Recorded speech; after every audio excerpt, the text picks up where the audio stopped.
Hey, what's up? My name is Wayne Memmott. I'm a comedian out of Cincinnati, Ohio. I run Bombs Away Comedy. I produce too many comedy shows, and I'm here on the Full Spin Club to talk about Me and Dad by Billy Strings and his dad. Yeah, dude. Welcome to the club, Wayne. Hell yeah. Dude, this is a great club to be a part of. I'm on my long journey home. I got like to go way downtown, fooling around. We'll dig a little deeper in the well like a John Deere tractor.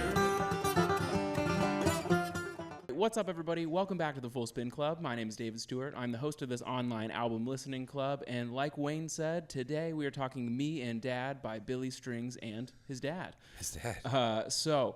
For those who have not joined us in the Full Spin Club before, there are three main segments to this show. There is On a Pedestal, which is where Wayne and I are going to talk about three things we love from the record. There's On a Spit, which is where we're going to talk about some lowlights from the record or roasts if we got them. And then the third section is On a Turntable, which is where I've sent Wayne questions ahead of time to contemplate while he's listening to the record on this most recent time. And then there are also some surprise record scratch moments throughout the show, which are just little like daily double style mini games. Yes. The returning one of which is called Hit or Full of Shit, which is where I have takes that I've written and you decide whether they're hits or full of shit. Okay. All right. I love mini games. Yeah. By the way, I love mini games. Like Mario Party, you had me like, oh, Yeah. yeah. So I have another surprise mini game that'll just pop up that it's fresh for every episode based on the album itself. So it'll be a good time. And while I have you here in the beginning of the video, please like, comment, and subscribe. We're trying to get to 100 subscribers as soon as possible. That would be really fun for me. And so without further ado, let's get into it. So Wayne, I like to have my guests come on and try and summarize their listen in one word. So how would you summarize your most recent listen of this record in one word? Reflective. Yeah. Yeah. Super reflective on this one. So yeah, I would say introspective is one of them as well, but I would say for me it's like anthropological is the word I would use, because so bluegrass is not typically my genre of music. I could guess that. And you're actually the first person that I've like let choose the record they're like to come on the show with, because I'm trying to relinquish a little bit of control, and that you got the new survey where like you choose whether you want to be assigned a record or bring one of your own, and so it was like time to relinquish some control and dive into stuff that I'm not used to, like I ask all of my guests to do.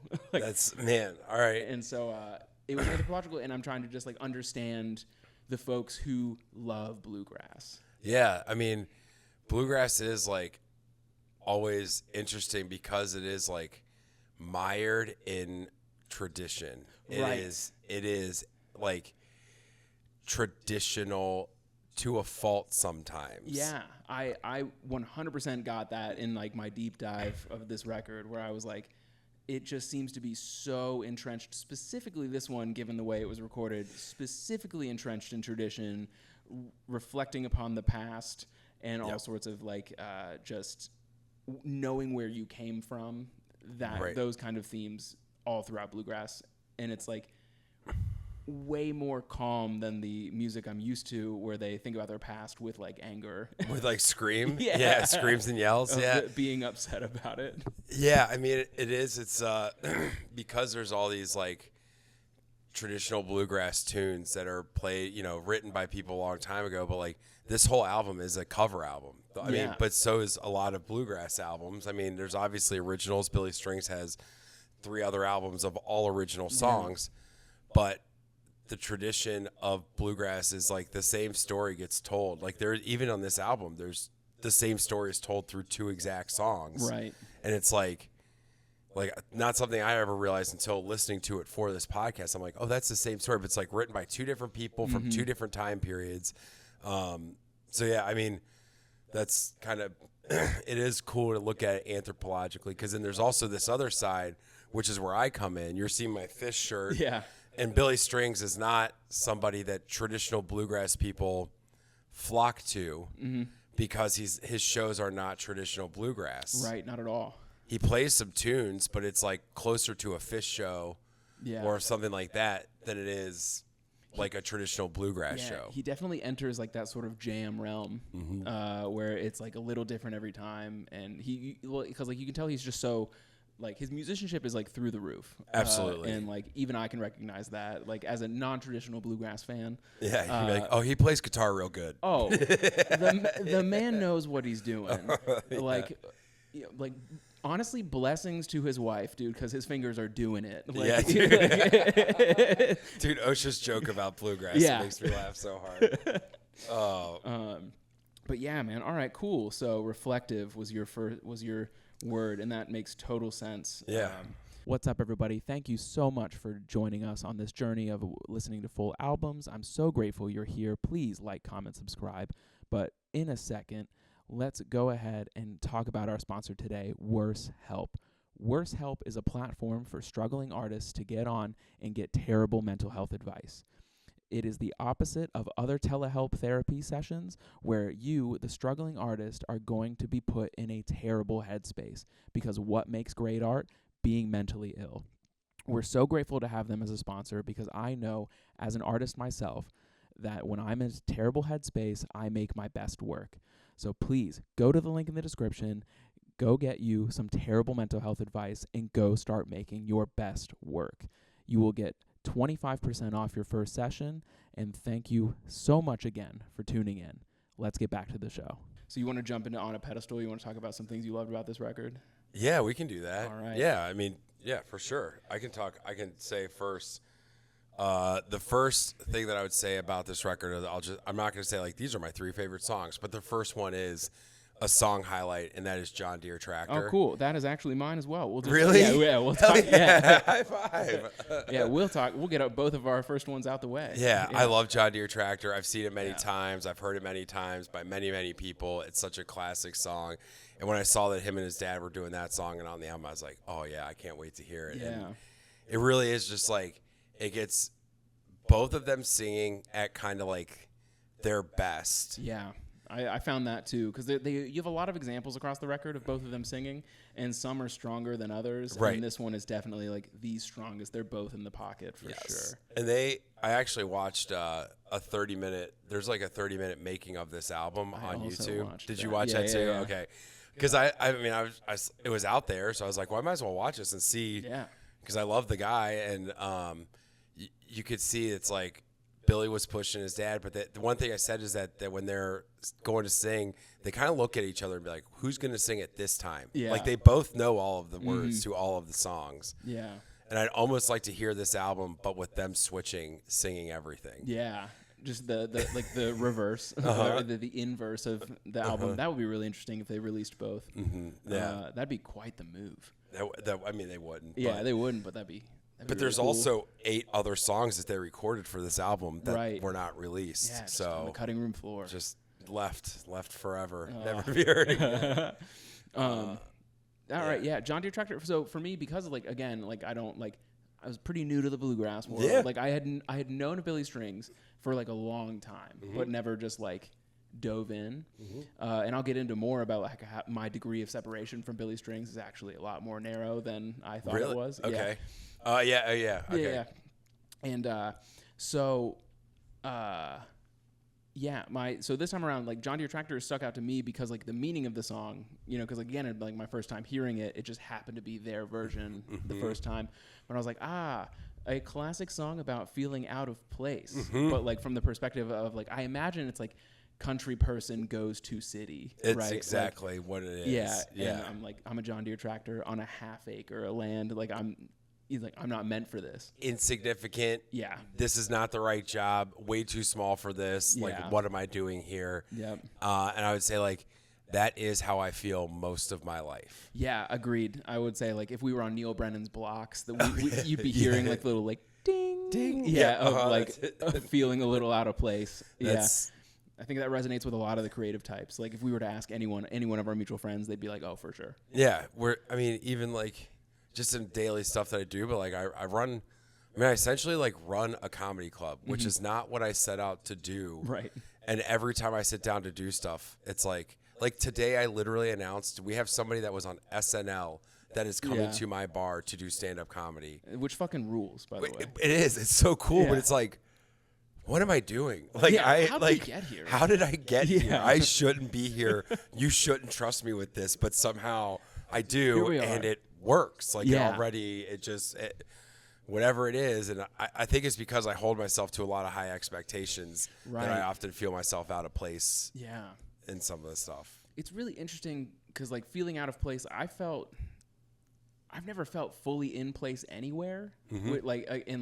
But everywhere I tried, like, I got like just like a step closer, but like something isn't right. Like, and then eventually, like, I like probably what we're doing right now is where I feel most myself, like that, or like on stage doing stand up. Really? Those are the two things where I'm like, I'm 100% in control of who I am right now. Like, if I go to the office, I never feel 100% assimilated to like the software developers that I work with. Yep. When I go to like, when I was working in kitchens, I didn't feel like 100% assimilated into that culture. No way, nobody does. But and if you do, it's like it's like you belong in prison. And so like I was like, this resonates like with just feeling a little bit of alien, which I thought was great. Like it's one of those bluegrass tunes that is like timeless, and everyone just gets kind of like take their turn with it and make it theirs. Yep. Which I think is another cool thing about the bluegrass culture is that there is no like anger about covering songs. It's just your turn, and I think that sort of community surrounding it rules. Yeah, and I really I like that this album is so traditional because it does work to like bleed those lines behind this like LSD driven jam grass, and then this like traditional bluegrass. The people that come to the Comet every Sunday and like sit there and watch the Comet Bluegrass All Stars play, like, you know, they know all of the songs, and they call out requests, and the same songs are played every week because they're their favorites. You know, it's Little White House on the Hill, like they said, they played. Their grandma made them play it every time they were over there, and it's like, if they just want to hear their favorite songs. They didn't have the radio, so everyone knew these songs because they liked them, and that's how you got to hear them, is if you could play them. And like, it just go like, again, it's like rooted in tradition where like that was the only time you got to hear those songs is when people in front of you played them. It's not like we have, you know, Spotify now where like if I want to hear my favorite song, I'll just turn it on. And it wasn't like they're going to the Grand Ole Opry to watch them. It's like Bill and Jeff down the street got their guitars out, and one of them made Moonshine, and now we're having a time. And now we just listen to all of my favorite songs, but it's Bill and Jeff's version, you know? Because even Billy says, like, I don't remember all the words exactly as they're said, so it's like, this is my version of this song. Which is just, it's very cool. Like from that anthropological perspective of like watching a culture grow around a certain sort of like cornerstone, and like everyone gets their turn, and like your imprint on it is just as important as someone else's, and like I feel like I don't think anyone feels bad for copyright, you know. No, like not at it's all. just and people are always credited, but even that everyone gets their turn. Man, I want to take you to the bluegrass night at the Comet, because if you're watching them, like, everyone gets their turn within the song, where it's like every instrument gets to pop out and do a little solo. So like you'll sit there and they'll just go around, because it's like it's so community driven, which I think kind of it rules. Like we're losing a lot of community like as like technology and everything advances, and like I usually shit on the South for most things, but like in my time, you know, diving in and I was like, all right, they got something going here. Sometimes tradition doesn't necessarily mean hate. It's not always hate. It's not always hate. Well, also Billy's from Michigan, so it's like it's like the northern version of the South. The north south. We call it the north south. It's cool, man. Well, mine, the first one, departing from John Deere Tractor, since we shared that one, it was like the concept of the record as a whole is one of my like pedestal moments, like, because I think it's worth pointing out that like Billy having the foresight to record something with his dad of like these very traditional tunes is super emotionally intelligent and is usually lost on most people. So I think the intention behind this record is crazy, like just crazy good, and that you just wouldn't think of it for someone his age. It is a little bit Michael Jordan wanting okay, you take all the conspiracy theory out of it. Michael Jordan wanted to play baseball for 2 years. Right. He's at his peak. Uh-huh. He could have probably won 2 other championships during those years in basketball. He wanted to play baseball, right? So conspiracy theory aside, take it at face value. That's Billy. He was like, he had to take time off of the road and honestly probably put some people kind of out of work longer than they expected, right, in order to do this album. Not to hate on him for that. That's but it's like he changed his schedule because he's like in his 20s. In his 20s, to be like, my dad's not going to be around and be able to play these songs with me forever. So we got to do this while we both can still do it. Right, and like what an amazing timestamp. So like usually when like people think about timestamps, it's like usually in the photo context. Like I want photos with this person. It's like I think it's just like again such an interesting look into Billy's brain about like what he values most out of his family and his time with his dad, where he's like, wow, I would like to record this thing and have it forever so that when I'm feeling down, lonely, sad, miss this person, this is my favorite way to interact with him, and thus it will be my favorite way to carry him forward. I have 14 songs that me and my dad sang together forever. That are like absolute ripper, like, you know, in the bluegrass space, like the just down home classics. And so I think again the intention. I got one they could have left off, but we'll get to that. Me too. Yeah. I hope it's the same one. I'm sure we do. God, it's God. All right. It's hard to listen to. It is very fucking difficult to listen to once you hear the words. If you hear just all right, well, we'll get to that in the roast. That's so funny. But yeah, man, like again, just the intention of it is just so great. And again, out of that sort of scene, again, the Southern style music, you're not gonna see that all that much. And so I want to, you know, put on a pedestal Billy String's emotional intelligence. Let's do that. I mean, I'll never forget the story about his dad's guitar, which they told on that thing. He also told it on Mark Merritt, so I won't go too far into it. Essentially, his dad was broke, had to sell his family guitar that his dad bought him right before he died or something like that, and he sold it. Billy later needed a guitar and was looking for this guitar and found this exact guitar. Ended up buying it from the guy who had gotten it as a gift from his best friend as he was dying, and there's this whole thing in connections and where it's like, and he put in the work because he's like, this guitar is for my family. And in a time when he was making no money, he bought a like $2,500 guitar. Yeah, man. Like I've heard other stories like that where like I think the one that comes to mind is like Billy Corgan finding the Gish guitar. Yeah. And I was like, yo. The guitar lineage stories are so crazy. But it's such a close knit community that like you can like pull it off. I mean, when you get that high level. Yeah. I mean, it's like, because they're not like Rolexes, where it's like Rolexes are high level and you can tell the specific watch, but anybody can just go buy and have a Rolex. Right. Like, yeah, you could have a guitar, but it's kind of stupid if you never play guitar and people will make fun of you if you like. You could tell times. You could have a Rolex, but like these guitars, it's like the people that have them. Billy could tell the wear pattern of where his dad strummed, and that's how he identified that guitar. Yeah, dude, that is crazy. Because looking at that guitar for me, I'm like, oh, yeah, that's just an old guitar. That could be any guitar. That could be guitar. You type guitar into emoji, and that's what came up. Like that. To me, that's what it looks like. Yep. So yeah, I have friends who are like big instrument nerds like that, or like gear nerds, and gear. Yeah. Because like don't get him started on pedals and the specific fuzz sound that Smashing Pumpkins can produce. You a big Pumpkinhead? I am not. Okay. I know enough of them to like where I know the hits. I know you what can I talk like about from them. Yeah. Right. Okay. I love Billy Corgan as a hilarious personality because as a person that exists. Greg Olson and I often remind him that Billy Corgan once said he was the scribe of the 90s on the Joe Rogan Experience. And it's the funniest line I've ever heard someone say on that show. Oh, my God. That's terrible. Oh, man. Put that on a pedestal. I was the scribe of the 90s. Oh, fuck off. Okay.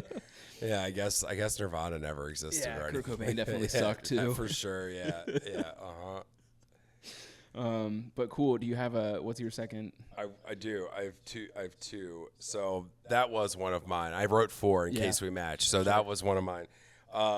The replacement one is that the 2 bluegrass breakdowns, no lyrics, Pear Tree and Frosty Morn. You got my third, dude. Really? We're so Oh on my it. God, We're yeah. so on it today. Dude, I mean, I love a good bluegrass breakdown. Yeah. But what I love about those songs specifically is that just knowing traditional to standard, like, I would guess that Pear Tree was Terry's choice and that Frosty Morn was Billy's choice. Okay. Just from the sounds that they play and the way Billy played Frosty Morn. I loved the intro to Pear Tree, like so, like the recorded voice intro where he's like, "Hey, you remember when I taught you this one?" Like, so I can.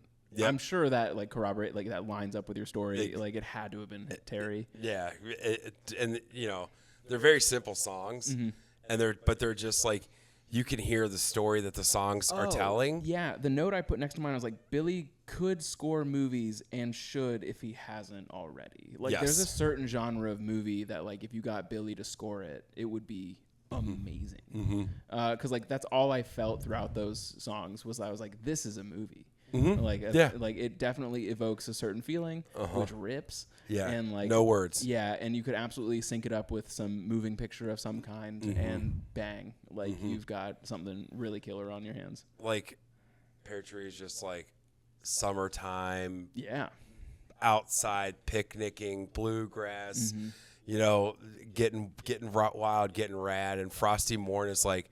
A little more reflective, a little bit like hitting toward, like you could see where they could jump that into a psychedelic experience at a live show, like very quickly. And so, yeah, those 2 are highlights for me. I love lyricless songs. Like Jessica by the Allman Brothers Band is one of my favorite songs ever.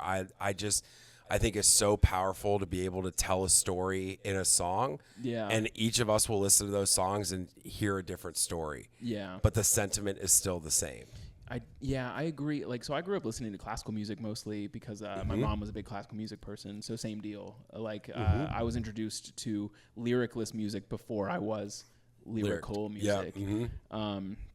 And yeah, you're right. It is different to each person, but at the same time, you all, because of like the way music works and like how we all like have certain chords match certain moods, we all have like an idea of what it's about, but the specifics are up to the person who's viewing. You could get like a high school English class to like listen to that song and write a 2-paragraph story. Yeah. And they would all, half of them would be very similar. Right. But different enough. That they weren't copied. Exactly. So like almost on theme with what we were talking about earlier where like everyone gets their turn with this bluegrass tune. You know? Like, everyone gets a turn. Yeah. Oh. Dang. And it also showcases, I would say, back to the everyone gets a turn and kind of that is that what I see, and again, I'm no bluegrass expert. I am not an expert. I came into it through Yonder Mountain String Band, which is like heavy jamgrass, bluegrass. I love the Traveling McCourys, which is a more traditional version, and Del McCoury, their dad. I do love, but I came backwards. I didn't start with traditional and expand. I came from the jam and worked my way in. Bluegrass is like the ultimate team sport. Yeah. Like you cannot lay the tracks down in your home studio and combine them together. You could do that with a lot of you could record, Lil Wayne could record a whole album where he never left his house and never saw a single person. Yeah. Doesn't mean it's not going to be a good album. It's just that is possible. Right.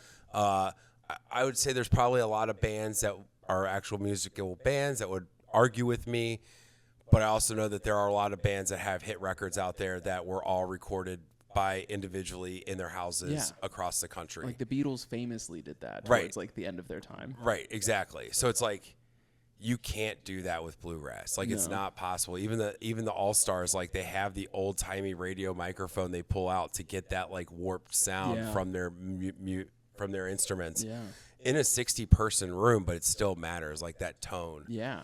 Well, also it's a lot like jazz in that way. Like they work off each other in the sense that like you have to be in the room with the person so you can like feed off each other. You know when to back off. You know when to step in. Yes. You know, like all these kinds of things. Like it's it's a lot like jazz in that way. And it's all like practice and like looking at each other. I mean, that's how like Fish is like a totally different genre of music, but like that's how they can jam and improvise is that they have worked so long to be able to look at, and that's the same with the best bluegrass bands, is they can look at each other with a nod and know, hey, it's Charlie's turn to rip this crowd up. You know, like no one says a thing. They just look and they know. Yeah. So. Yeah, that rips. That rips that we were kind of like in sync. That's so cool. Dude, that is really, that from someone that's like, it either says a lot about how like shallow my perception is or how deep your perception is. Like someone that's listened to this a bunch and you're like, I'm looking at it as an anthropological experiment, and we come up with the same I just want things. to understand. Like, That's so funny. it's probably somewhere in the middle. Yeah. All right. Do you have any more before we move on? I do have another one. All Do you have right, any let's more? hear it. No, because my Oh, wait, Pear Tree we was matched them my all. was my third. I Heard My Mother Weeping is the ultimate perfect end to this album, and it really shows to the construction, the attention paid to the construction of an album as a whole. What I love about this podcast is what I've always loved about music is like, I like hit songs. For example, Portugal the Man, they have some songs I really, really dig. I've tried to listen to their albums, and they have too many songs that take me out of it. Like, it's not, to me, it's not a well-constructed album. That doesn't mean I don't like them. But I really appreciate a well-constructed front to beginning, and this reads like a concert. You could go up there and play this set as it is, like a concert, and it's like a couple things to get you going more traditional. Here's a good breakdown. Here's some stuff that's going to make you cry or be like, what the fuck? And then you're going to come back, and we'll bring it back, don't worry. And then there's another breakdown, and then we're going to end the night on a high emotional note. We're bringing Mama out to sing the last song. Dad, Mom, Billy all sing the last song. Like, whoa, you know, like, and it's retelling a story from a previous song.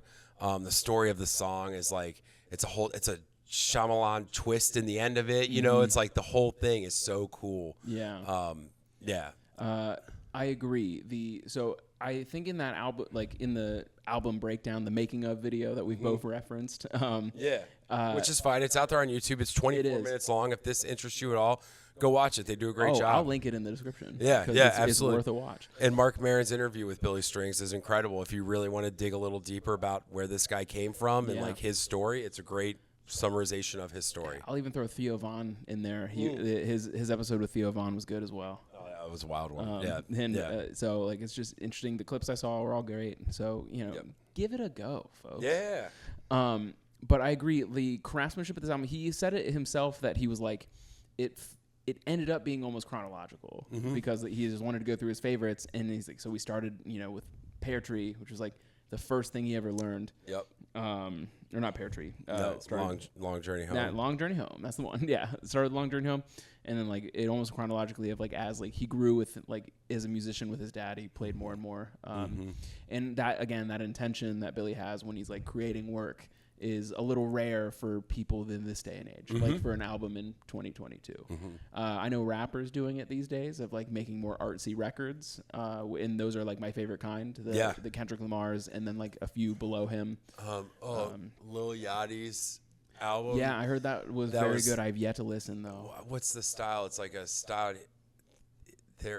So I forget what it was. Someone asked like, "How'd you know you were making this style?" He's like, "I didn't. Yeah. I just made this record and it was this style." Which rules. It's so cool. Yeah. It's like, whoa, I like Lil Yachty now too. Yeah. I mean, I've always liked him, but like, whoa. But like concept albums, like one of my favorite, and this got brought up randomly at a mic the other week, was Saba's Care For Me. Saba is a rapper out of Chicago, and Care For Me is all about the grief of losing his best friend and cousin. Dang. And it is a killer record. Wow. It is so good. But as far as like art, like a concentrated work of art album, that is one of them. What is that called? Care For Me by Saba. I'm writing this down. Yeah. Because I'll listen to that tomorrow while I'm mopping floors. I love Chicago rap. Yep. That's a whole nother story. Yeah. I specifically love Chicago rap a lot. So drill, like Chief Keef. Yeah. Dude, oh my God. Joey Badass. Yeah. I would say bonus pedestal, just a little bonus, is that Del McCoury's kids both played on this album, and they are in the band called the Traveling McCourys, which are like incredible band. They play they cover Let Her Go, which is the Passenger song, okay, which yeah, is yeah. like one of those covers where I'm like, oh man, this is like a little bit better than the original song. Yeah, But that'll happen. But it's the musicians that he got on this record are also really incredible. Yeah, like they're all all-stars. Yeah, Like, all stars. This yeah. is an old boy all stars record. Right. This is what do they call it? Super groups. This Like, really yeah. is a super group. It's Yeah. a dad super group. It's It awesome. is a dad super group. That's funny. And Mike Bubb, the bass player, has been playing with Terry forever. Yeah. So yeah.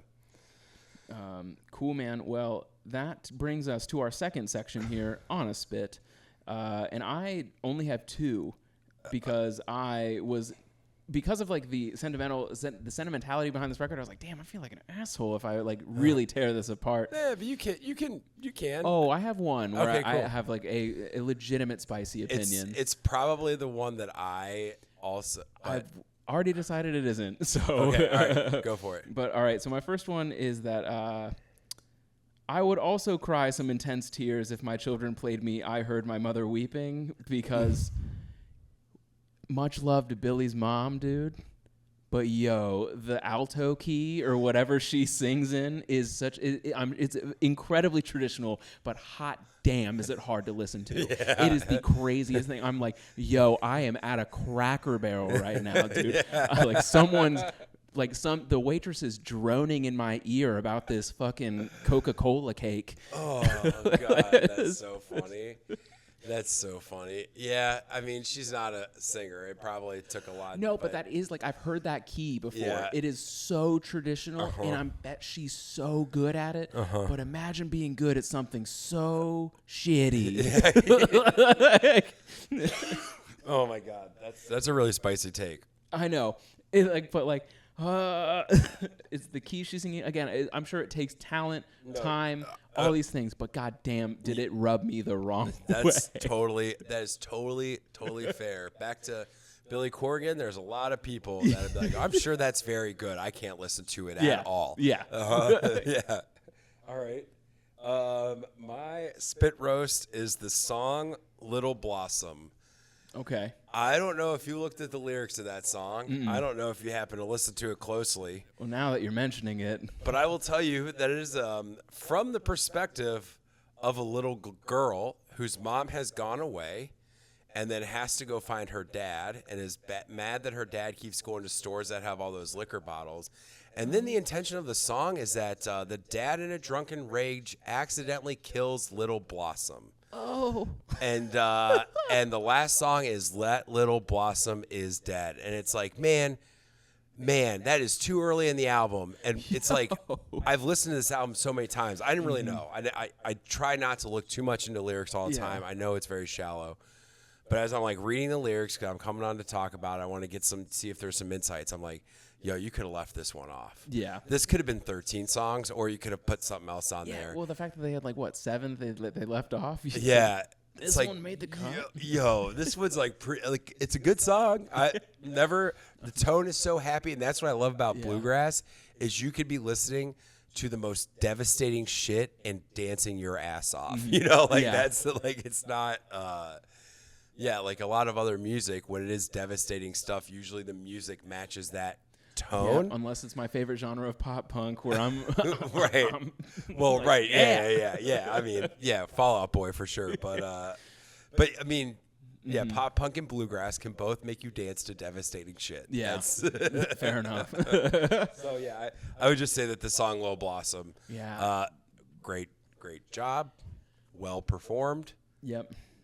Now that I know that exists, Yeah. I'm not going to be able to take myself out of that song. As a father of a little girl, and I don't struggle with the bottle. I don't have a problem with it. And I think when it said mom gone away, I think the mom died. And I don't know if the implication is that the father killed the mother. It's a deep This song. woman-hating dude is just wreaking havoc. I think he's more booze-loving dude. But, Yeah, booze-loving. The booze hate women. Yeah. Yeah, I think in an offshoot, it does have that sort of like outlaw country vibe to it, where like those like really tragic storytelling. And the only other like toe I've dipped into that pond is like Carolina Drama by Jack White. Okay. Or the Raconteurs.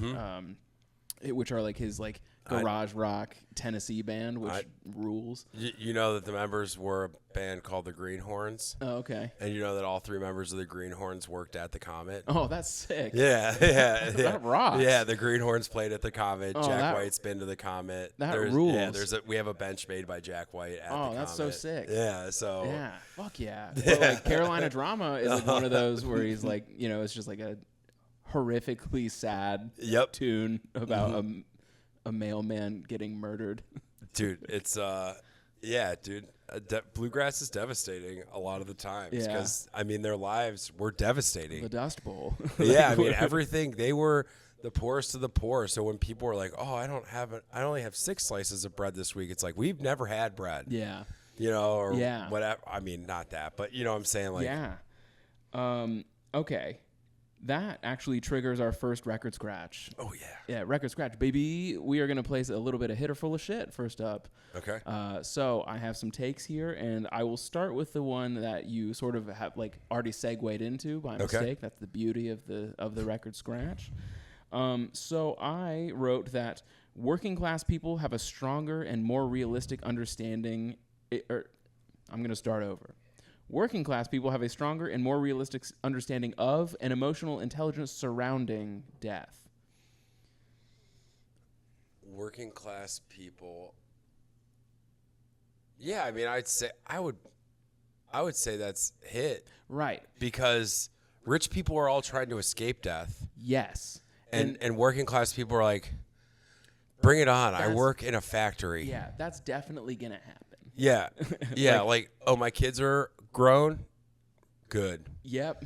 Time to go. Time to go whenever. I mean, yeah. Because like what spurred this sort of like point for me was like the intention of making this record, like the intention of having history on wax for Billy and his dad. Like it was like, and like that is just such a realistic understanding that like this isn't forever.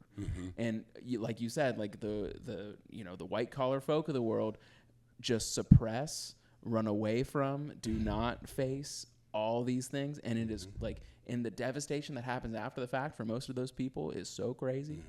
And meanwhile, these people, salt of the earth, boots on the ground, totally get it. It happens and it sucks. Yeah. But like, you're not dead. Yeah. Yeah, and you can like go out of your way, which is honestly probably like my main takeaway from this record is like, all right, we got some things that we should put on wax, my dude. Yeah. Yeah. All right, second one. In the art versus entertainment debate, if you've heard me talk about this before, where not all music is art, but all music is entertainment. I think bluegrass lands firmly in the art end of the spectrum.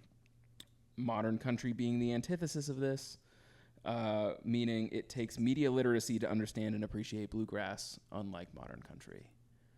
Yeah, I'd say bluegrass is like the NPR to like Kenny Chesney or whatever. Right. Whatever. That's kind of where I landed as well. Name one of the other dudes that has 2 first names that I get them all confused, and they're selling out giant arenas, and it's like, yeah, I'm sure you're fine at whatever you do, but bluegrass is, I would agree, is more, so that's a hit. I would say more on the art side. That said, we do have these bands that aren't fully accepted by the traditional bluegrass community that are pushing that entertainment side a little bit, like the Yonder Mountain String Band, like Billy Strings himself. Oh, okay. Leftover Salmon, Green Sky Bluegrass. Like these are bluegrass bands that can play all the traditional hits, and they do, but they also do push that like light show, psychedelic experience, like, kind of. So is Billy Strings like contested in the community at all, or is he like accepted? I mean, I think everybody's pretty much accepted. Okay. But there are a lot of old hats that tend toward traditional bluegrass, and they know that this bluegrass is not for them. Okay. But I think Billy Strings, in my experience, not being an expert, does kind of transcend that. Because like there are folks. So the only other like sort of parallel I can think of in this is like rap culture, right? So like there are old hip hop heads who are like, this person, Drake, Yeah. is not one of us. No. And like, but he does all the things, you know. Yeah, like, he's an entertainer. But he's like, he's not one of us. He's not. And like, so I was wondering if like, it was like, it's like, I hope Billy's firmly like accepted by the community, because it seems that he like has a deep understanding of the culture and does not want to step on it. He would rather evolve it. And when I say the community, I mean the people that are buying tickets to the shows. Sure. I don't think anybody that actually is playing the bluegrass shows, I have a feeling outside of personal things, they're all buds. Yeah. You know, like they're all Cool with each other. Yeah, they're all cool with each other, more or less. So I'm sure there are some struggles amongst people in that community, like there is with every community. But I think any of the contention comes from like the fans that are like, that's not real bluegrass. It's like, yes, it is bluegrass. I just like to wiggle a little bit too, you know. Yeah. Like it's Frustrating. It is. It's the same thing in anything. Any I mean, niche you could culture, go look at yeah. magic cards, and the people are like, back in 1995, when Richard Garfield made it, was the best, the purest it should be, and The first 150 Pokemon exactly. are my I Pokemon. only recognize 151. Yeah. You know, Yeah, you're right. All right. It's like that same contention that exists in any type of community. But I think Billy probably transcends that more than a lot of the other Okay. like jam grass like bands. Okay. So he pushes boundaries a little harder. yes. But he also doesn't play like he did play Dead covers a lot. But now he doesn't play Dead covers at all. Okay. Because he's like, they are still playing those songs and making money. Yeah. So I am not going to play those songs. If you want to hear those songs, go see my friends in the Dead and Company in the Sphere. Go see them. See, it's that kind of respect that makes me think is like Billy String's got to be like Right. accepted. And he's like right? friends with Bob Weir. Yeah. And I, you know, there's rumors that like Bob Weir said, stop playing my songs. And it's like, Bob Weir would never say that. Right. So it's like, yeah, it's he very thoughtful and conscious with what he's doing. And it seems like he's kind of always been that way. Yeah. And it seems like a lot of that's because of this man right here, Terry. Yeah. What a teaching G. him the way of the world. Yeah. All right. I love Terry's tone, but that's a hit. That's a hit or shit. All right. Hell I love the tone of his voice so much. Okay. I'm like, ugh. I know. But that's because I like, and I'll get back in my roasts later, but like I am a little prejudiced toward people from the South. Right. So. Yeah, no, I think his I love his tone. It's a really, really unique bluegrass tone, but it's very distinctly a bluegrass tone. Yeah, well, like Life to Go is what comes to mind. Life to Go. Yes, God, that song, man. And it's like that song coming from Billy singing it because I thought that one was all Terry. Yeah, and I think Billy was. There was one song where Billy was going to sing it, and then and I think it might have been that one. Okay. Oh yeah, I think you're right. That song doesn't have the same effect of Billy singing it. Billy's too clean and crisp. That song needs a voice it needs to with sound some like someone years. who's been in prison for their life, which Terry kind of nailed. Yeah, yeah. All right, I got one more take, and it is parable. The concept of parable lends itself to Southern styles of music because of the all-encompassing Christian values that run through the South.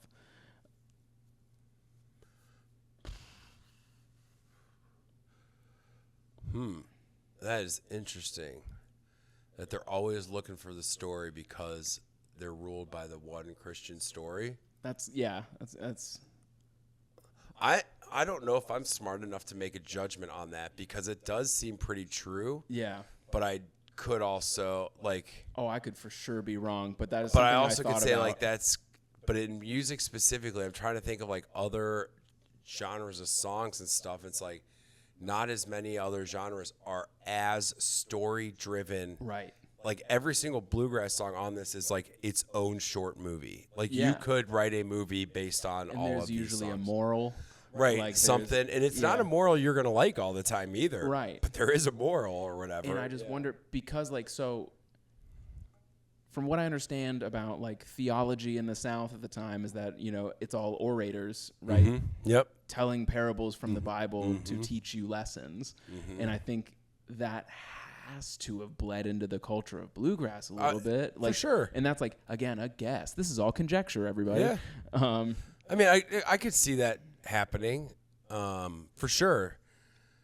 On the same token, does that mean, is that why Taylor Swift sings the way she is? Because Well, hers all are like I know autobiographical. I know that's weird. I should have brought that up. Well, like with question marks at the Yeah. end. Like, how autobiographical is it? You know, like It's the same way with comedians' jokes, though. I give her the credit. Yeah. You take something that happened and you embellish upon it to make a good song because Yeah. you're here to sell records and not respect people's feelings. Right. You know, so I give her credit on that. It's I would say that's a hit with the like asterisks, meaning like we could be very wrong on it. For sure. There's probably like a legitimate reason, but like if you're just looking at all these themes and you're someone that's kind of experienced a lot of stuff and you're looking at it, like I could see that line being easier to draw than some other lines for sure. I was like, I think they're all just so used to parable, it just bled into it. Like, I'm not saying it's done intentionally, but I think like seems like a valid point. Well, I mean, this is one album. I'm sure there's tons of I know there are tons of just Christian bluegrass songs. Oh, sure. I mean, there's just like as many as you want. Yeah. And their families. I mean, it's family bands. It's Yeah. Yeah. So yeah. Okay. I'll bet there is something there. Is a there? Yeah. And hopefully we get big enough that somebody roasts us in the comments for being yeah. stupid. Slide in the comments. Tell me I'm full of shit. Slide on in there. Yeah, Just say you're full of shit, David. Yeah, just come on. Well, that's 3 hits for me. This is an ego stroke. This is great. Yeah, I I have think amazing takes. Those are good. Those are good takes. They're not so hot takey, but they are like thought about and not just like easy. They're not the first takes. So. Nice. Cool. So that brings us back to On a Spit, spitting. where you are up. Yeah, I said this is a minor one. This is reaching. Okay. Okay, so this is kind of reaching, kind of roasty. And this is more of like, oh no, I'm seeing a little bit of like that big musician come out of Billy, where he's like, in the documentary that we both watched, that is linked in the comments, that's now required reading for this class. Yeah. But he goes like, like I just wanted to like, it's like good to get back to my roots and all that stuff. And it's like, bro, you are 31 years old. That is way too young to start getting back to your roots. Like, you have what? How are you getting? Like, I understand like you've pushed bluegrass in your other albums a little more non-traditional, and you're like, hey, everybody, I can still do traditional bluegrass. I understand that, but I hate when musicians like, I had to get back to my roots. It's like, Fall Out Boy has to be one of the most annoying versions of Get Back to Our Roots. And like for a while I had a bit about this. It enraged me so much. They were like, yeah, for this next album we wanted to get back to our roots, and it sounds like their worst records. Your roots are like the first two, the golden era. Like Take This to Your Grave and From Under the Cork Tree. From Under the Cork Tree is their roots. Yes. But what they sounded like was like Infinity on High and like Folie à Deux, and I'm like, ew. This is your best work. Yeah, no. This is what you, the band, perceives as your best work. That sucks. Like Sugar, We're Going Down. That is Fall Out Boy. Yes. I don't care how many other rock opera songs they wrote after that got played on Kiss 107 FM. Bruh. Sugar, We're Going Down is the quintessential Fall Out Boy song. Fight me. Yeah, it is. It's the perfect one. Hit her shit. yeah. That's a hit, my friend. All right, my last roast, because I only really had two, and it's like, so Southern accents don't necessarily mean you're dumb, but boy, do they try to make you sound dumb. Yeah. That is the closest I've gotten to roasting without being actually mean. But like, they really try to get me to convince me you're dumb.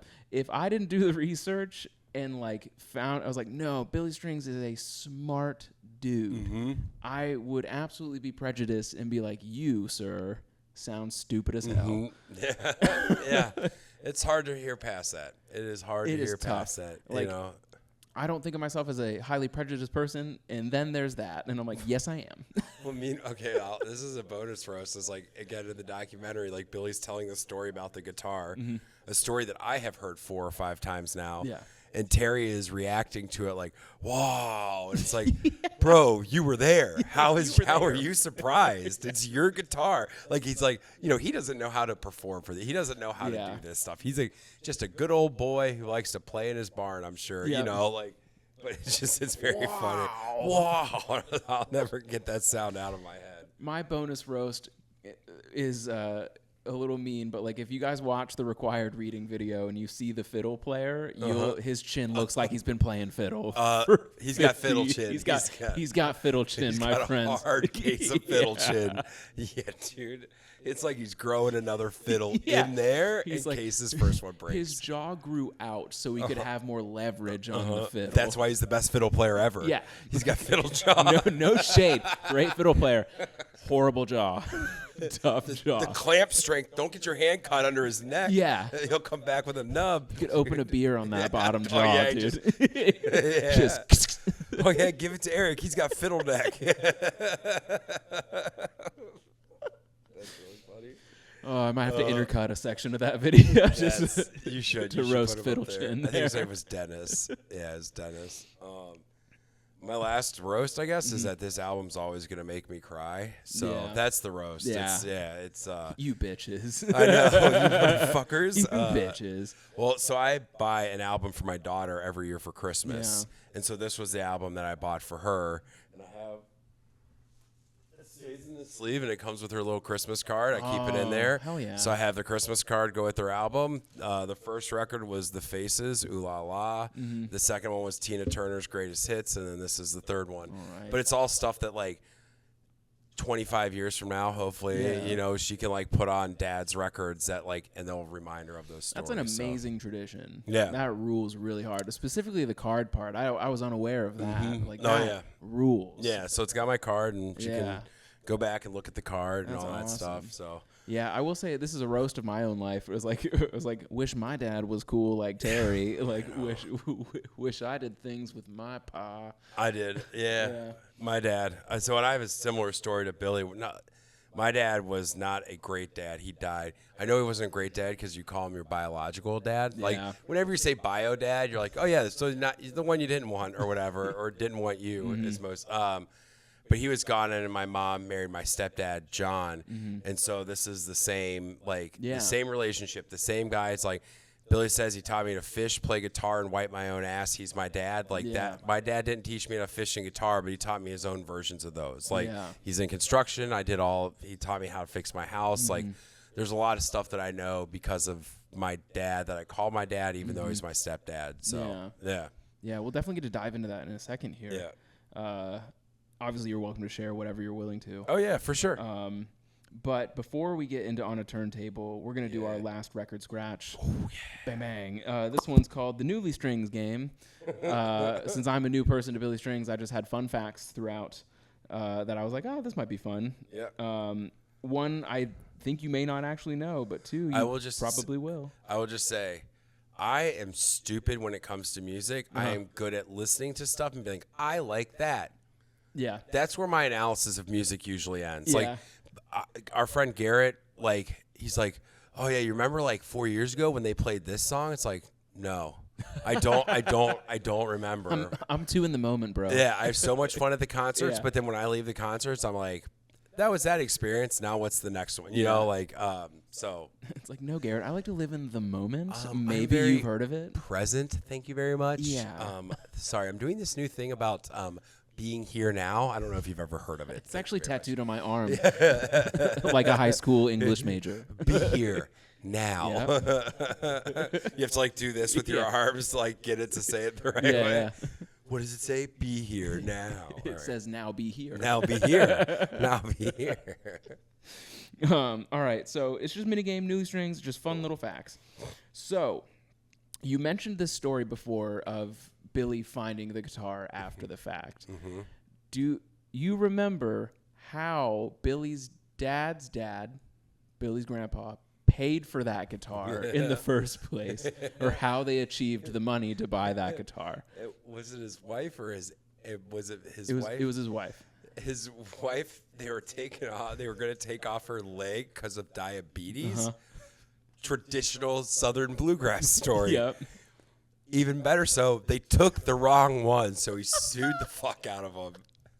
He's like, oh, we're rich, baby. Hey, you can't walk. You still got diabetes, but we are rich. So The wrong leg. the wrong leg.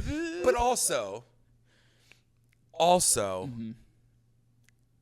does it matter? No. Right, like, so obviously one leg's infected, Uh-huh. and you take that one leg, you're still in a wheelchair Yep. or with a prosthetic, but let's be But honest. dude, but having both though, like, I mean, obviously, like the other one's still gotta go. I know, but also as a guy that definitely appreciates symmetry, two Fair. off with the prosthetics or like nice even, and she gets to step on a scale and What weigh if a they lot less. treated her like a barber? Like, let me even you up here. They're like when they do the sideburns, they put the fingers and they're like, oh, right here. Yep. We'll go right about there. Oh, it's brutal. I bet in the OR they were like, well, we can't cut the wrong one off again. There's only one left. 50-50. Now it's 100%. So odds are in our favor. So You lost a leg, you got a guitar. that's so fun. I did not know that until the Required Reading documentary. That was it's very and the cavalierness in which they said it was so funny. I We was sued him. He's like, he sued him. And I thought he was just joking. Mm-hmm. But no, turns out that some very tragic things happened. And they get a guitar. Honestly, that's kind of the lottery ticket we're all hoping for. Like some sort of medical malpractice that we live from. Yeah, there was a funny tweet like that flew around the internet a while ago where it was like someone quote tweeted it, and the quote tweet said, "Someone is out there living my dream." And then the quote was like, "I just got hit by a bus on my college campus." The payday that came from that college was probably so sick. Oh, they probably tried to settle for like, we'll give you a free degree. It's like, no. I'm not going to college anymore. No. I don't think you understand. I'm rich, bitch. I'm actually rich now. Yeah, I went to college and made my life better. So thank you. All right. Next fun fact. You already actually said this one as like, what is the song off the album Billy was required to play every time he saw his grandma? Oh yeah. What's it? White House on the Hill. Yep, that's the one. Little White House Ding, on ding, the Hill. ding. Yep, that's it. I knew that one. And finally, for this third one, I would be shocked to know if you knew this, but I threw it in here anyway. Okay. What was the name of the metal band Billy played in when he was in high school? Oh, he said it on Mark Maron, and it was very funny. Oh, it was a good one too. Yeah. I don't remember. I don't remember. It is To Once Darkened Skies. That's it. That's what it was. Yeah, it was like you could totally see it with all the scratch out like letters and stuff. Yep. Oh my god. I even listened to I watched the YouTube video of it. Oh, that they had on there. It is tough. It is tough. Dude, yeah, that's wild to me, but totally makes sense that Billy would go find metal. Yeah. Well, dude, he's an angry teen. Yeah. Everyone does. Uh-huh. And he had like the guitar knowledge. Yeah, sure. Join a metal band. Dude. Right. But like, they even kind of like go on and mention it in some of the other like periphery, like Billy Strings videos out there that are like, it bled into the way he plays bluegrass. Like he's down to shred. Yeah. And like that rocks. So like, I think going outside of your comfort zone is so important. Dude, I love it when he turns on that like traditional metal guitar pedal and just like shreds on some of his songs. Yeah. Man, the last time Garrett and I saw him at Rupp Arena, he played a Meet Me to the Creek that just like he brought that in the middle of it, and it was like, whoa. It was anyway. Yeah. Yeah. That rules. But he's just like a really talented musician, man. Overall, Through and yeah, through. just so cool. So like, even though that video is tough of him playing in that like church-looking room, Yeah, like a church gym and or like the something. guy just like absolutely shredding his vocal cords, trying to scream. Yeah. It's hilarious. It's really funny. But cool, man. That ends our second record scratch, which brings us to the final segment of the show, On a Turntable. Yeah. And this is where I have sent you some of the more heady questions ahead of time. Yeah. To give you something to think about while you were listening on your most recent journey. I love it. So the first question was, Billy himself recognizes his upbringing as a mixture of seemingly contrary things. He calls it redneck hippie. Are there contrary building blocks in your life that you think add a sort of uniqueness to you as a comic or person? I would also say that the common core of both redneck and hippie, not being a redneck, but definitely being a hippie, when you take politics out of it, they're basically the same. Yeah. Just what they get fucked up on is a little bit different. Is kind of what it is. But speed versus uppers versus downers. This comes back to John Deere Tractor where we were starting at the beginning, and that is that like, and I think this might be a little bit of a comedian thing. Like I've never that thing where like I've never felt in place. The positive side of that is like I've been able to fit in a lot of different places. Right. Like I have worked in corporate America. I know how to like seem professional about stuff, but I'm also a comedian and manage a bar. Yep. And it's not like a corporate bar. It's just a dive bar. So it's like I know how to live that like rough and tumble kind of wild, carefree lifestyle. I also love going to concerts and like driving to Chicago for one night to see a show and driving back. Like I have those experiences. So I'd say like the fact that I have lived what seemingly is a lot of different lives, like I've been a teacher, I've worked at GE, I've sold beer, running Bombs Away Comedy, we are a bar show, right? Like we present ourselves as comedy club. We are a grown-up bar show. That's really what we are. We're a bar show that kind of figured it out. And when I'm emailing people, like I know, like agents to get big comedians, I know how to act professional. Right. Because these agents also know how to suss out like, hi, I'm a big fan. Can I have you come do my little room? And it's like, I'll pay you $1,000. And then like a week out, they're like, we haven't sold any tickets. You know, like that's, so like, I know how to like, I feel like that's kind of one of those, I do feel not the redneck hippie, but I can play in a lot of different worlds, and those worlds I can pull together to kind of be good at both and be different enough in either that I stand out. So I get comments all the time of how professionally I run stuff because but I also know how to like let go and go see fish for 3 days. Yeah, go hang out. Like, balance, baby. But yeah, I've always felt like I've been just trying to find that community that I fit in. I don't know that I fit into any of them perfectly, and I think that's probably the point. Yeah. Is that... Well, I think there's like super high value in being a jack of all trades and a master of none. I think that's a highly undervalued thing. And so like I have had a very similar path to you where I've done many things in this path to figure out which one's the best for me. And ultimately I kind of always knew deep down that like I was going to have to make my own path, but along the way you have to learn the skills in the other areas in order to put them all together and mush them to be you. Right. And so I am finishing up my corporate journey. Before that was kitchen journeys, a preschool journey in there somewhere. Just doing what you can do to make money. Yeah. Sussing it out. And hopefully not hate your life. And like, with each one, it got a little better. And like this last one, I'm like, all right, we're going to try being me now. And that's cool. But yeah, man, I understand your answer for sure. I don't think there's any two that make up like redneck hippie like me. No. Or like for me, I should say. Yeah, I'd say like corporate hippie is probably if I was trying to say two. Like I am a hippie, but I know how to like put like I could look like I work in an office from 9 to 5 very quickly. I feel like professional idiot is like how I feel about myself. Yeah, exactly. Like I don't know what I'm doing, but I know how to look like I know what I'm doing. I'm gonna look good doing it. I'm gonna fake it. I know how to write an email. Like that's exactly it. I know basic structure of things. I know how to Google the stuff that will teach me what I need to know. Yep. I know how to Google. I know how to get things done. I have a can-do attitude.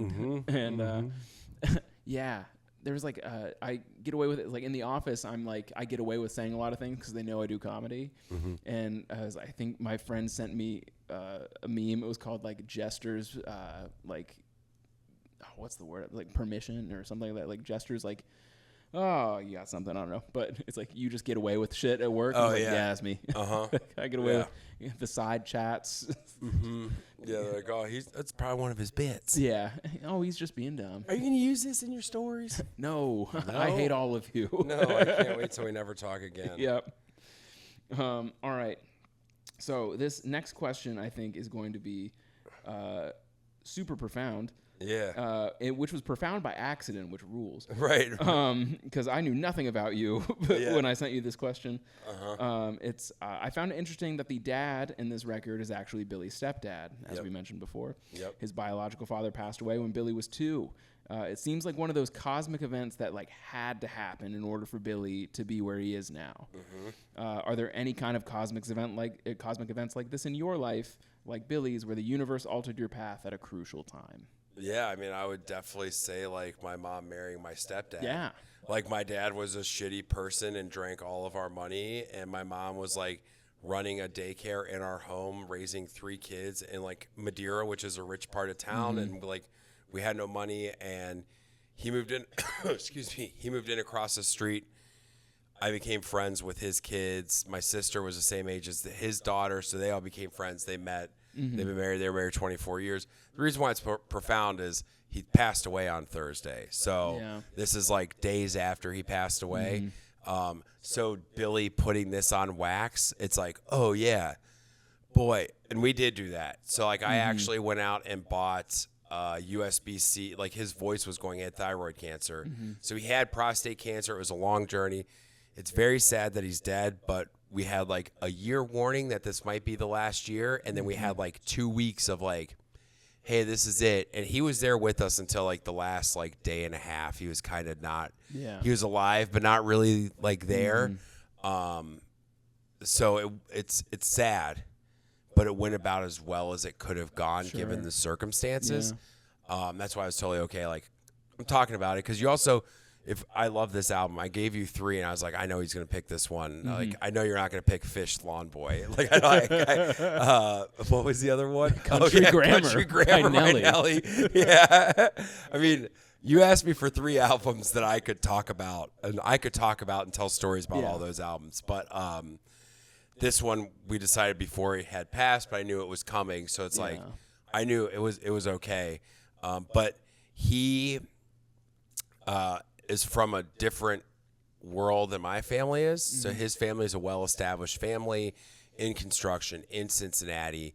He is not a rich person that had everything handed to him, but he had a lot of opportunities that he could go into and make his own way, right? So he worked his ass off, and because of that, when they got married, it kind of allowed my mom the freedom to actually, like, go back to school. And he didn't just pay for everything, but he like budgeting. We were talking about budgeting before the podcast, like helped manage all of the money and make sure that like my mom could go back to college. My brother could go to St. X for high school. For me, like, he financed my first car. He did not buy my first car. He financed it, and I paid him. He literally looked up the average bank interest rate, and I paid him interest on the loan. But that wasn't because he couldn't afford it. It's like, hey, dude, this is how it works in the real world. But when you have that month that you can't pay it because you're a child, and I know you're going to have that month, it's me. It's not your credit score, right? So he co-signed on my loans to go to college. Like, we haven't bought a house or an apartment or a car or anything without like his involvement. And it's not just like the traditional like dad coming in like kicking the tires or whatever. He's like, okay, the car costs $14,000, but then you have to do the title and fees, and you have to do all this, and then it's like they can make the payment whenever you want. It depends on how long you want to pay it for. You know, it's like all those things that like I had no concept for. My mom, she may have had a concept, but she hadn't gotten to the point of teaching me that stuff. Right. When he came into my life, I was too young, but he kind of taught me all of those things. Not only that, but my mom had 2 brothers that didn't have kids, essentially. So we had like extended cousins, like second cousins. Yeah. My stepdad has 8 siblings that all have 3 kids or more. So I immediately got a giant family, and so I got to have that experience of having this big, loving, supportive family. They took our family in like we were their own right away.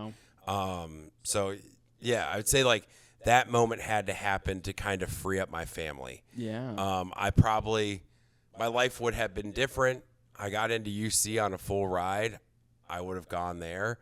because I would never have even thought about getting a college loan to go St. Louis University where I went. Yeah. I probably didn't want to go there. Looking back, I shouldn't have gone there because it was way too much money. Shout out Slew. But I met my 4 best friends there, and Yeah. those add so much value to my life. Yeah. Would I have made 4 best friends at UC? Probably. Yeah.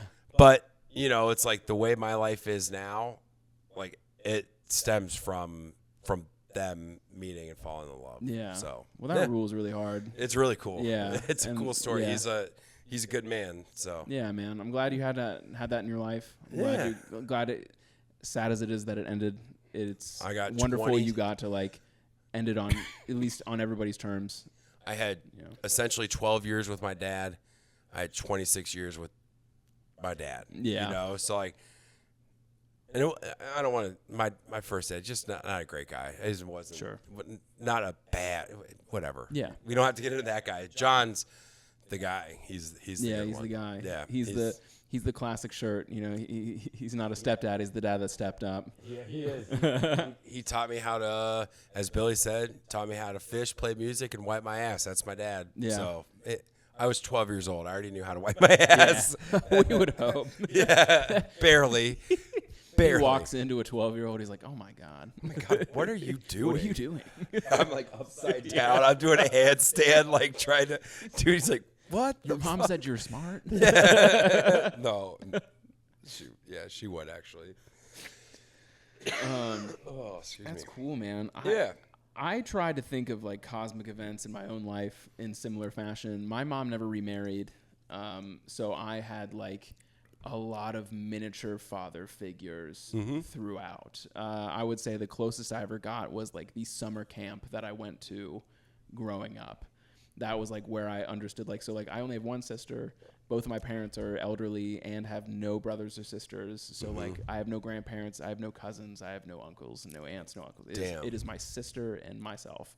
Damn. And so and then like parents got divorced, and so like we're down to mom. Right.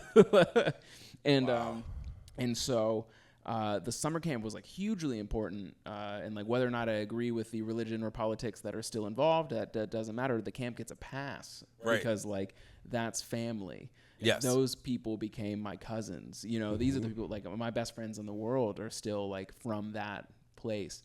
So like I started going to that summer camp like maybe a year before the divorce happened. Okay. And so like then the divorce happened, and then camp became way more important. I would spend way more time there in the summer. Like I think it was like spending 8 weeks there. Yeah. During my summers, like all my entire school summer is just gone. And so like I learned what it was like, how to like camp. Like I hated it, but I learned how to do it. But like just like having like brother and like positive male figures at this summer camp was like hugely important. It also like there was a girls camp across the way as well, and it taught me positive relationships with women, like how to like be friends, and like how to not like. I don't want to just have sex with. How to act around women as like just we're people. Well, how to value women outside of like the carnal things that your body wants you. What a nice way to put it. That's exactly it. Yeah. How to be like, I am talking to you for your mind and your sense of humor right now. I appreciate you as a person. How fun is that? Totally not staring at your jugs also. Two things can be true. Yeah, my body wants me to, but I'm telling it no. No. You know how hard I'm looking up right now? Really hard. Yeah. But that camp was the first place I ever did any kind of comedy ever. Really? It was Okay. like I was like a child, and they were like, we're doing something called the comedic war of attrition. It was a competitive comedy thing that they still do to this day at this camp, and I've judged it a few times as I've gotten older and got into comedy like in a legitimate sense, but it was like an improv game that I did when I was like 13. Okay. And I was like, this is fun. I'm good at this. Yeah. And then so like from there, like I think that same summer I saw Superbad for the first time. Dang. And I was like, this is what I want to do. This, whatever they're up to in that camp is what I want to do. Oh my God. And so then like from there, I would say that's like the cosmic event that sent me on this path of like, I think I'm good at this thing. And like, that's how we're sitting in this room right now. That's why we're here. Yeah, I got back into comedy, and then I meat all you fun folk, and I mean, the other one is because I went to SLU, again, this is all, I wouldn't have gone there without John, but I came back and I didn't keep up with a ton of my high school friends. And the ones I kept up with, like, hadn't come back from school or hadn't moved back to Cincinnati. And I moved back. All my friends from college were still there for another year. I got out in 4 years. I'm home. Nothing to do. I always loved comedy. I went and saw comedy in St. Louis. Like, I saw comedy shows and stuff. And I lived 2.5 miles from Go Bananas. So I just started going to Go Bananas. Yeah. And them, just like every comedy club, gives out free tickets all the time. I'm like, how is this a scam? I remember calling 92.5 The Fox, driving home from school. They're like, the 10th caller gets free tickets to Go Bananas. Really, they were just giving free tickets to anybody that called in. Yeah. Like, if they picked up your phone, they're like, yeah, you get free tickets. Like, that was it. Yeah. And I would go. I saw Gabe Kia performing. Nice. And he mentioned he was from St. Louis. I was just there by myself. And I went up to him afterwards at McLeavy's, and I was like, hey, I went to St. Louis, blah, blah, blah. Oh, cool. That was it. I wasn't a comedian. I was like, how do you do this? He's like, you sign up. Yeah. I was like, where? He's like, with me. I run the Pro-Am. So He did back in the day. He did, and I signed Yeah. up with him, and I did my first Pro-Am. I did my first comedy set at Go Bananas Comedy Club, and Yeah. that was it. Me too. I did mine in 2013, I think was my first set. Damn. At Go Bananas. Yep. Wow. Yeah. I've been around. Mine was 2009. All right. Yeah, 2013. Gabe was still running it in 2013. Yep. He gave me a first spot. He saw me when I returned like a year ago, and he was like, "Holy shit!" Like, That's right. You're one of those people that went away and came back. sure did. That's Went right away. I forgot. Yeah. I forgot about that. I did. That's why I was like, "You're not new." I forgot that part. Yeah, about your went on story. a long, strange trip. Took 5 years off in the process.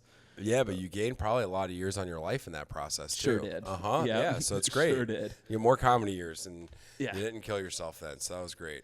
But yeah, man. So the cosmic events like that just kind of like send you on the path. They're Yeah. super wild. I'm always obsessed with stuff like that. Yeah. Well, your stepdad sounds like a wonderful man. You know. He was. Yeah. He was really good, and yeah. Well, thanks for coming on and talking about that. I mean, Oh, of course. so- Yeah. I've talked enough about it. I'm glad I got through it without crying. So All right. that was good. I'm not heartless. I've cried a lot. I prepped myself up for this. Perfect. All right. Are you ready for our last question of the show? This is my favorite one. All right. So Billy seems to have had a very grassroots-based rise to prominence starting in Michigan. As a booker and owner of a comedy club here in Cincinnati, do you have any thoughts on hyper-localization and the ripples that can come from investing in your local community? Yeah, I have like a pretty strong theory about this, and I don't think it's my own. I may have heard parts of this from somewhere and adopted it to myself. I don't really know. So if it is credited somewhere, feel free to let me know, and I'll start Let crediting them know in the them. comments, man. God, comments are helpful for the algorithm. 1,000 fans. 1,000 fans. As a new performing artist in your local town, you are trying to get 1,000 fans. Okay. There are 3 million people that live in Cincinnati. Yeah. If you can't get 1,000 of them to give a fuck about you, how are you going to become a star nationwide? That's the same way. Not only that, but you also have that they all have friends in other places. Yeah. So now with social media, you have 1,000 real fans. You're like, I'm going on tour, and now they're tagging their friends in other cities to be like, holy shit, this guy that I love or this person that I love is coming to your town. Jeff Green, you need to go watch this guy or whatever. But I don't know if this is the way Billy did it. I don't know. But there is so much to like developing your local fan base and keeping them, because I am going to – there are friends that are my good friends that will be that this is about, and I will not say their names. But you don't want to go away, come up in a community for so long, go move away to perform bigger, and then you can't sell 20 tickets when you come back home. Yeah, I've seen that as well. You see it all the Yeah. time, and it's like that's because you're like, you don't keep coming back and investing. It's not just coming back home. That'll get your friends and family out. But it's like if you want to be able to come home and have a big deal about it, like, You have to invest in the city. yes. Well, you also, like, you and I have had this conversation separately where, like, giving to the scene that you're attempting to take from is very important. It needs to be like a symbiotic relationship.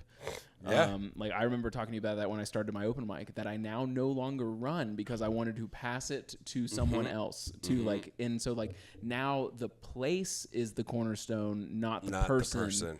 And so like, that's like, I think like that's how you gain friendships, you know, that's how you gain people, like is to do things that are like to provide for the folks, you know what I'm saying? I mean, because like so many people go into this industry and they like take, and that's not how I exist in the world. So Yeah. it's not how I exist in the community, but it's the same thing where it's like, I mean, I'm not lying. It's like, I could point to many times where I'm like, what the fuck am I doing? Why am I doing this? Right. What the hell am I waiting? I'm going to spend 5 hours today making fucking posters for shows that I'm not on. Yeah. What am I should be editing my own clips and doing that. But it also, like, it's like working to make it bigger than itself. And it's like, I can't just be like, I couldn't go online and be like, Bombs Away Comedy is done. Goodbye. Yeah. Like, You're a big part of the ecosystem. People be like, here. what the fuck is what? Yeah. Like, you know what I'm saying? Yeah. So it's like, it's to that point, you know, and it is. It's like making it bigger than just the person. That's the same way that the comments run too. It's like, it is not the owner. It is not Wayne Memmott. It is the comment, and whoever is here in the positions will make the comment whatever the comment is. That's, and again, 1,000, you know, 10,000 for a restaurant, 10,000 fans. You need 10,000 fans so that 10% of those walk through your door every week, and then all of their friends also come in. Yeah. Same thing, comedy. You get 500 people in Cincinnati, and you can get 10 to 15 to show up whenever you're performing something worthwhile. That is a draw in Cincinnati. Yeah. If you are a person that can regularly get 10 people, it's not just like you made your family all buy tickets to come see you. That's a draw. Yeah. That's how you get booked on other stuff, to get more opportunity, to get better at your craft, to get better fans. That's why, like, in comedy and in music, it seems like it goes nowhere, and then all of a sudden it is going. Yeah. Comedian Mark Norman's like kind of famously resisted it forever. Like, he's like, I like clubs. And like, he's had people for a couple years being like, dude, you could be doing more. And he's like, nah, I don't want, you know, it's the same thing. Because then it just becomes like so big, you know? You go from like, I can barely sell out 6 comedy shows at, you know, the Liberty Funny Bone or whatever, to like, oh no, I'm selling out Bridgestone Arena. Yeah. Like, you know, 10 years ago, I opened for Nate Bargatze at Go Bananas Comedy Club, and I don't think a single one of those shows was ever close to being sold out. Yeah. 10 years later, he is selling out arenas twice. Yeah. Twice in a city consecutive. Yeah. He's doing 2 shows in or did 2 shows in Cincinnati, or is doing it, or whatever. You know, so it's just like, it's all comes from the local. That's Nate went back to Nashville, It you know? builds. Yeah, man. I think just choosing the place where you have like the most roots is really important. Like, and like I learned this backwards because like I came back from LA, like, and I only came back because my mom got sick. Yeah. And like, but like I chose it as an opportunity to like, okay, let's reroute here. Like, let's dive back in. And I've like seen just like really great things, like of just investing locally. And also, like, it's, again, that chance to, like, give back to the place that gave to you. Like, and, like, it doesn't feel like giving because you were raised as a child. And, like, you, like, I think taking a moment to recognize that, like, the city offered you things before you realized you were getting offered things. And so it's your chance to give back to that scene and, like, make your imprint and, like, move forward in that way. Support the people. Yeah. Just like the people that got you there supported you. Yeah. And to like answer your question about how he got his fan base in Michigan, so the degree of separation that I have with Billy is that summer camp that I lived, worked at, and everything is in northern Michigan, right outside of Traverse City. Oh. So like we were in the same area, unbeknownst to me, you know, throughout most of those years. Dang. You know, like, so he mentions like the Grand Traverse Inn, know where that is. Little Bohemia, know where that is. Oh, you know, like these are all like local landmarks. Yeah, I'm like, oh damn, you know, like we were we were there. You know, Wow. like we probably shopped at the same Meijer. Yeah, You know, yeah. like Wow. so that's cool, and like that's cool. Like that area of Michigan rocks. I don't know if you've ever been there. I haven't, It but is I the want best. to go. Yeah. I want to go to Traverse City. Yeah, and check out all the fun stuff they have to do up there, like the sand dune hikes, all that kind of stuff.